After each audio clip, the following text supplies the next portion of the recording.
వద్దు. ఒక చలికలలో వానకాలలో ముసలు ఏం చేస్తారు? వెనక చేతులు కడిగి నడుస్తారు. అవును. అలాగా ఈ కోతి పోవాలి. అయితే పోతున్నానా మా కోతి? పోతుందా?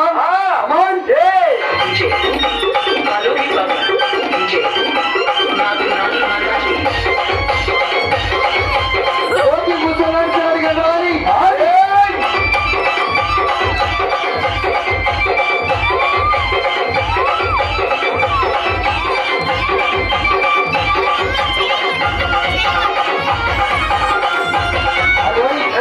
కోతి చూసావా ముసలు నడిచినట్టుగా నడిచింది. అవునన్నా. ఆపను కూడా వద్దు. ఇదిగో కోతి ఏంచారంటే ఇక్కడ కొత్తగా అరుగు కట్టడానికి కోతి ఇప్పుడు రాళ్ళు మొయ్యాలి. అయితే రాళ్ళు మోస్తుందా కోతి? రాయి మోస్తుంది రాయికి